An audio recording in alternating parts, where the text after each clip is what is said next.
Gedebang, gedebung, gedebang, gedebung, gedebang.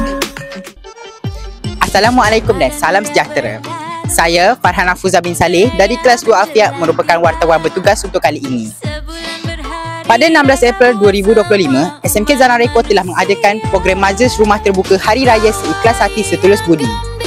Pihak sekolah telah mengambil inisiatif untuk mengadakan program ini bukan sahaja untuk meraihkan bulan Syawal, malah untuk meningkatkan penglibatan murid aktif dalam program sekolah.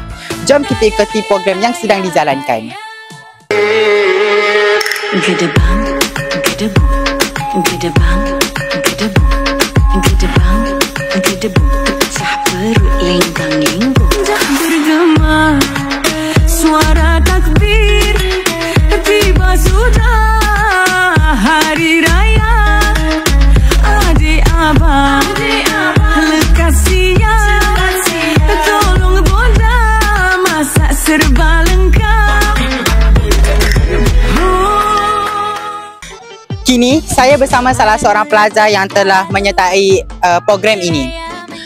Baiklah, apakah perkara yang paling seronok semasa program sedang berlangsung? Bagi saya perkara paling seronok persembahan lah. Kita dapat tengok orang menari, menyanyi, berlakon dan lain-lain. Itu saja pendapat saya. Sekian, terima kasih. Terima kasih.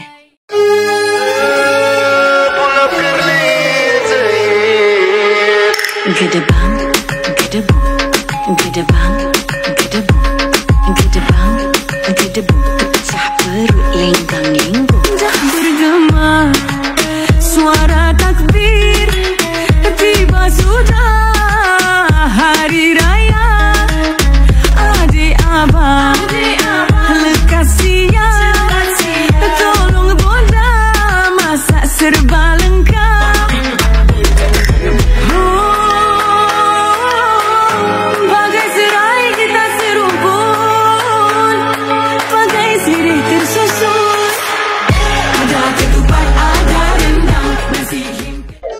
Kini saya bersama salah seorang pelajar wakil dari tingkatan 5. Baiklah, apakah perasaan anda untuk program Majlis Rumah Terbuka Hari Raya pada tahun ini? Saya berasa sangat gembira kerana ini kali terakhir saya menyambut Hari Raya bersama rakan-rakan dan guru-guru di SMK Zahran Reko. Dan tahun depan tingkatan 5 dah tak ada lagi di SMK Zahran Reko, jadi kami akan merindui perayaan di SMK Zahran Reko.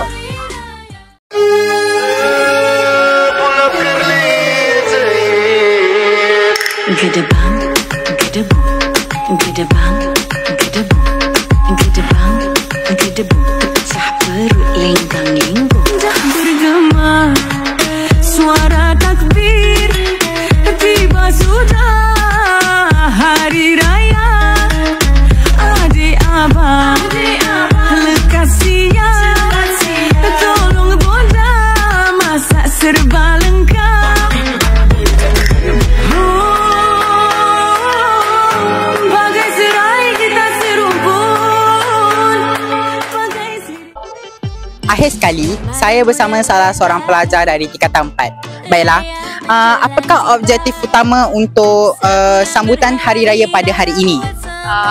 Pada pendapat saya, objektif utama bagi sambutan pada hari ini adalah untuk merapatkan lagi silaturahim antara murid dan guru dan juga mengenali makanan warisan daripada kaum lain.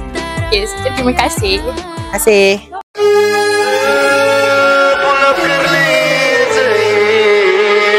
Gedebang, gedebung, gedebang, gedebung, gedebang, gedebung. Pecah perut lenggang-lenggong. Dah bergema suara takbir, tiba sudah hari raya. Adik abang lekas siap.